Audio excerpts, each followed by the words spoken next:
All right. Hey, everyone. I'm Michelle Rodriguez. Hello, hello, hello, howdy, howdy. Christian Frias here, the real estate prospectors, Woo. coming back at you for the next episode. Coming at you live. Kind of. Kind of. From So, the past. live from the past. I like it. I like it. Speaking of the past, we want to go a little, do a little before and after, I guess, as you will. Before and after Of, real estate then versus now. Of our market. So in 2013, as Chris was telling us on a previous episode, it was a buyer's market, right? And so I'm sure all of you have been hearing that now we are in a seller's market. So, in case you're wondering, we have our real estate expert here who's going to educate us, give us a little historical background on the El Paso real estate market. You had to call me an expert, didn't you? Sure did. Anyway, all right, Mr. Frias. So I started real estate back in 2013. And so historically, like Michelle was saying, El Paso's typically been a buyer's market, meaning that there's always been a ton of inventory.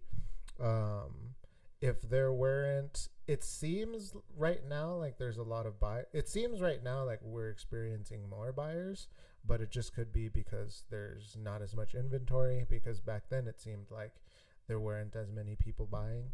But in any case, tons of inventory. People were buying their house. Sellers weren't getting asking price ever for their houses unless they were super nice. That's crazy, right? Yeah. That's so crazy to me. Nowadays it's pretty much guaranteed whatever. Over. Yeah. Definitely what you want. If not, if it's priced correctly and you get people in the door, it's going to be over. It's going to be way over.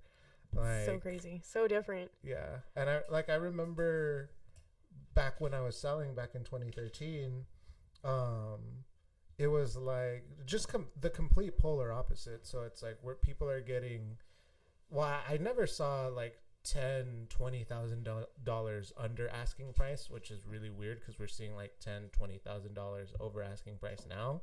Yeah. It was as far as the under offers, they were, from my memory, a little bit more fair, but it was still definitely $5,000-$6,000 under. Yeah. And then if you were doing your CMA like you should have, that was really the deciding factor in what you had your clients, and what you would advise your clients to offer. You did your CMA and you say, this is what you can offer anyway. But it was always under. It was hardly ever for asking price, mostly under.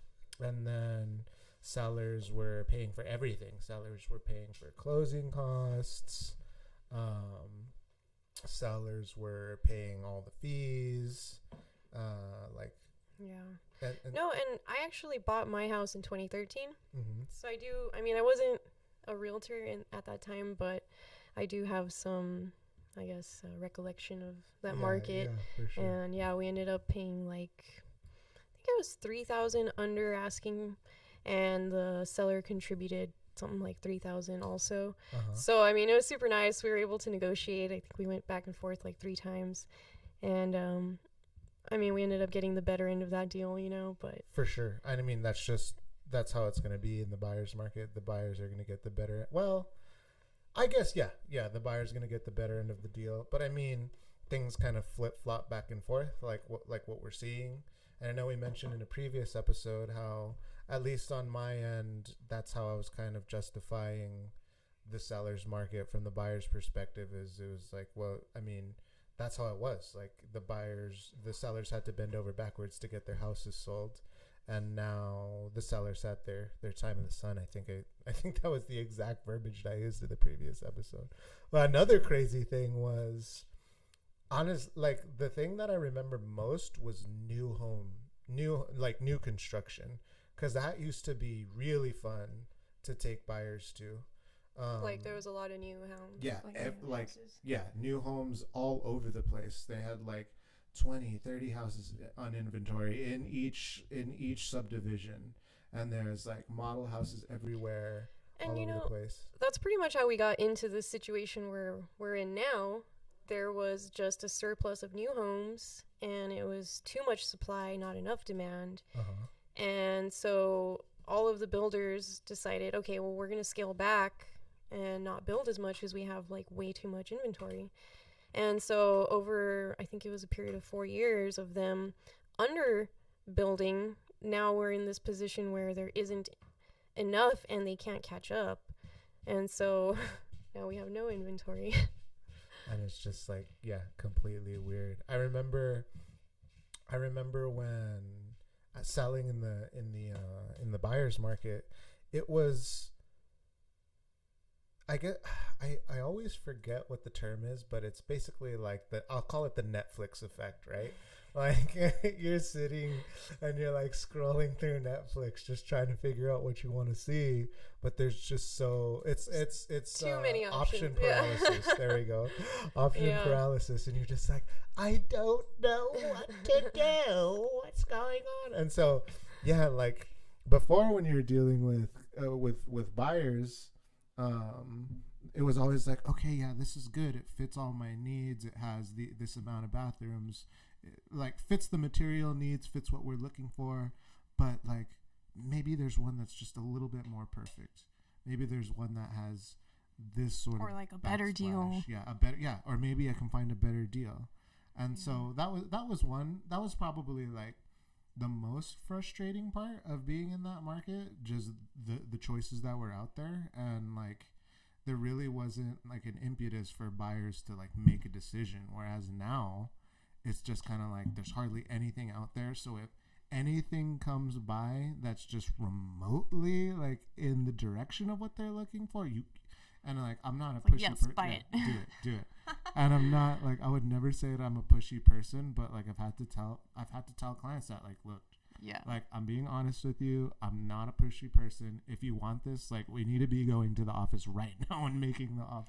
Oh yeah, I've done the same thing, because it's like, you'll get someone who is a first time home buyer and they're kind of like nervous and Scared and whatnot, and it's like, I don't want to push you or make you feel like rushed in your decision making, but at the same time it's like, okay, like, do you want this? Because we got to do it now. We Like, gotta go now. Like they're looking at offers Like, in 5 they minutes. already have 5 offers in the past 5 minutes we've been talking, so you're Yeah. now number 6. Like, Yeah, actually 4 more came in. yeah. So like, and it would have been unheard. So like having a listing in the sellers in the buyer's market was just like, you could sit on your listing for 6 months and just not have hardly anything, and like have open houses every weekend, like literally every weekend.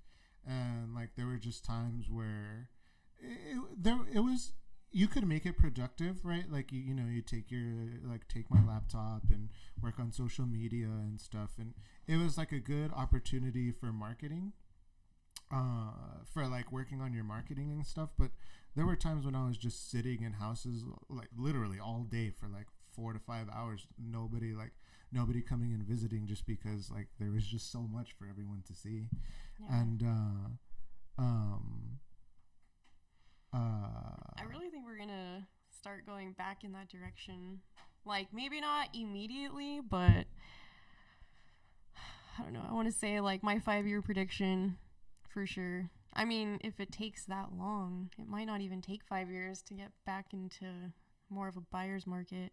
Yeah, I mean, based on, I mean, you brought up the right, and it was something that I actually hadn't been looking into, but you were saying like from September to now, there's been like a 1.5% increase in interest rates. Yes. So one of my buyers was, had a rate locked in at 2.8% in September, and his house is finally ready, and now the interest rate is 4.0.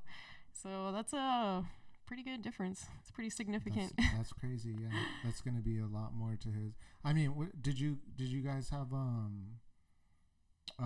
did he, like, was there an estimate of what his payment was going to be at 2.5? Do you remember?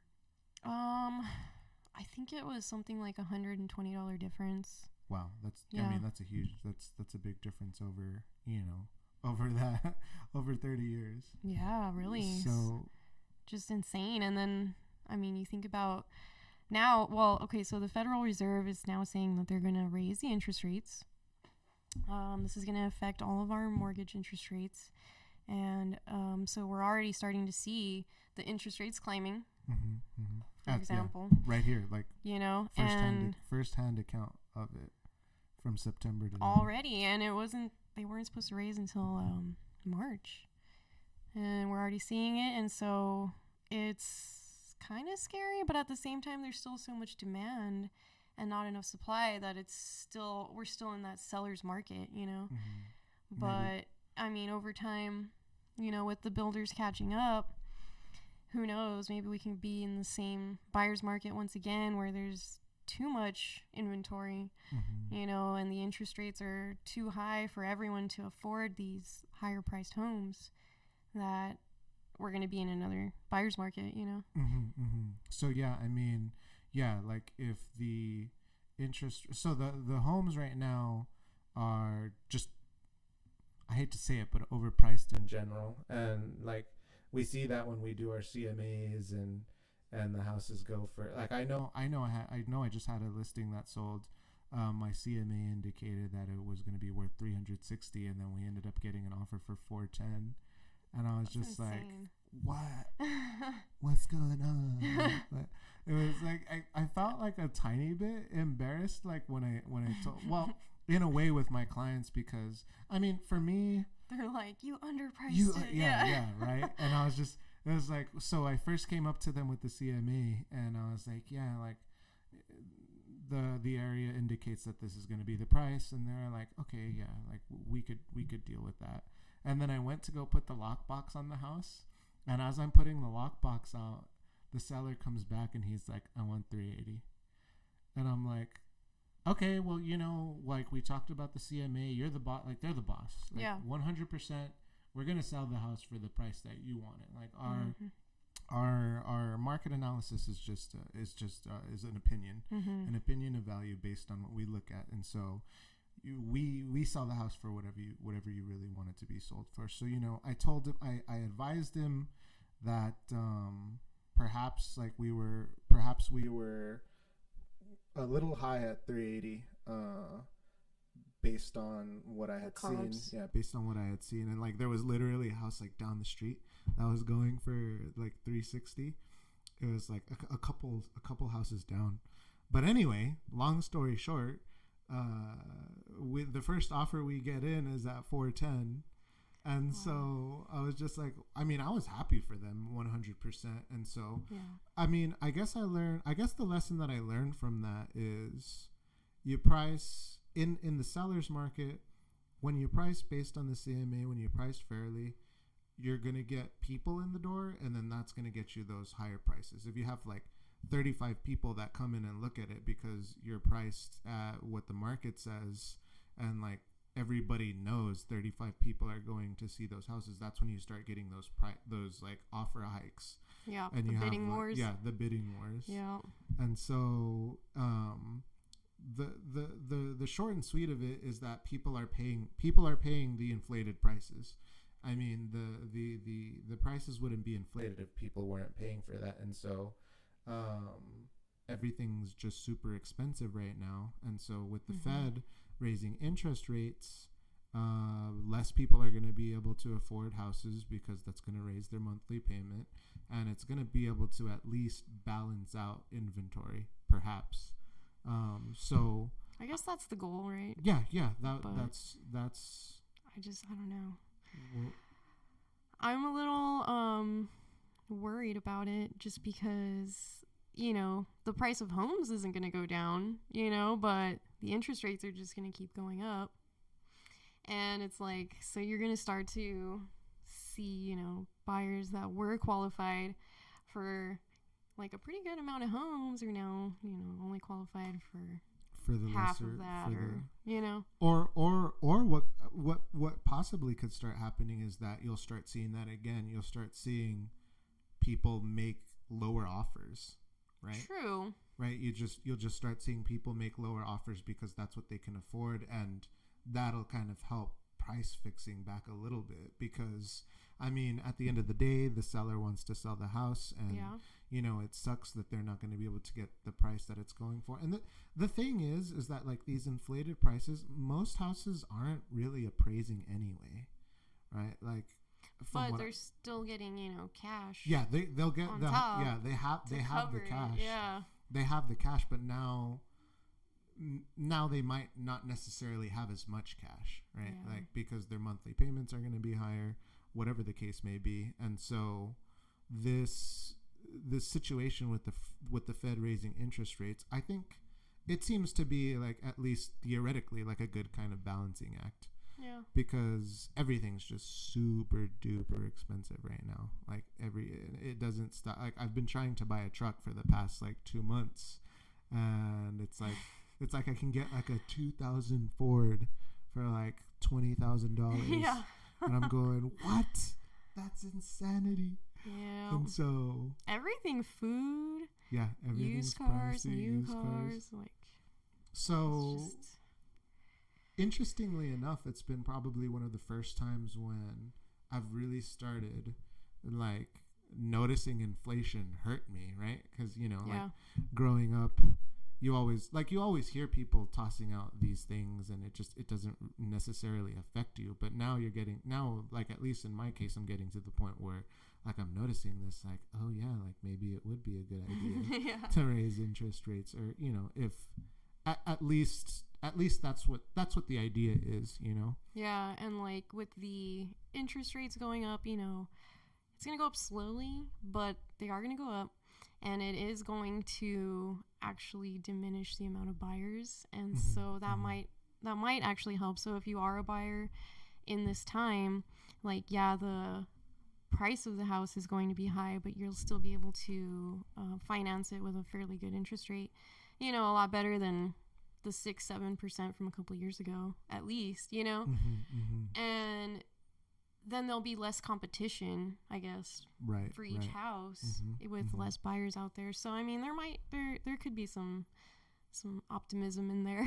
Yeah, for sure. Well, I mean, the thing is I would kind of try and shy away from not being optimistic about buying a house in general, because like it's a great thing. It's one of the big aspects of buying a house is pride of ownership, and so that conveys a lot. Yeah. It's your spot, like it's your castle, it's the place that you call home, And the it's place one of you're those secure. things that you have to have, like it's a necessity, you know what I mean? So it's like, it For doesn't sure. really matter what the market's doing.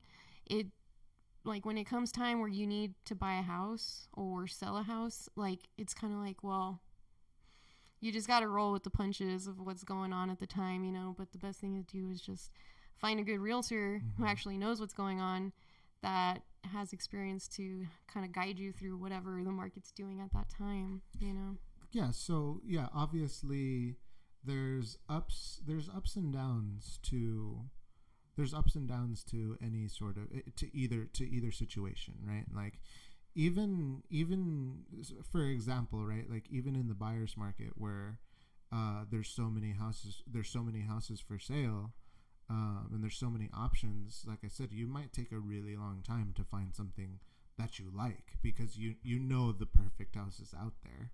And so while that's not a completely deleterious like downside or anything, there are certain aspects of being in either system that you just have to be able to go in knowing what's going on. And so like yeah, that's true, because it's like in a buyer's market, you're looking at a lower price but a higher interest rate, right, exactly, versus a higher price, lower interest rate. So it all pretty much evens out. So don't be scared. If you happen to have to buy or sell right now, I mean, the market's doing what it's doing. The whole entire United States economy is doing what it's doing right now. It's just one of those things, you roll with the punches. Yeah, and it's always going to be that way. Yeah. Like, there's always going to be... It's always that roller coaster. There's high points and up low and down, points. And there's strategies for when you're in either one. And, that's what we're here for. That's what we're here to help you out with. Yeah. So on our next episode, I would like to talk to Christian a little more about investing. This guy has some pretty valuable information that I think would interest a lot of you guys. Investing, flipping, stuff like that is really like on the rise. It's like really popular right now. Even with, you know, the inflated home prices. And so I would love to pick Chris's brain a little more on that. And I hope you guys would be interested. I hope you'd be interested too. You can pick. You just get all in there. Get all in my brain. So we're gonna get in there. We're gonna pick your brain next time, okay? Pick it. Pick my maybe my nose too. No, not my nose. All right, guys. Well, I hope you liked today's episode, and stay tuned for more. And we'll see you all soon. Yes, if you guys would like to talk to us more about interest rates or any of this other fun / boring stuff, hit us up. We're kind of nerds and we like this kind of stuff. So, I mean, if that's what you're into, give us a call. Send us an email. Wrong people. Real estate prospectors. Yeah, and like, subscribe, share, comment, all of it. Give us all the juicy or things. dislike. I mean, that works too. Don't do it. Don't do it. All right, guys. Signing off.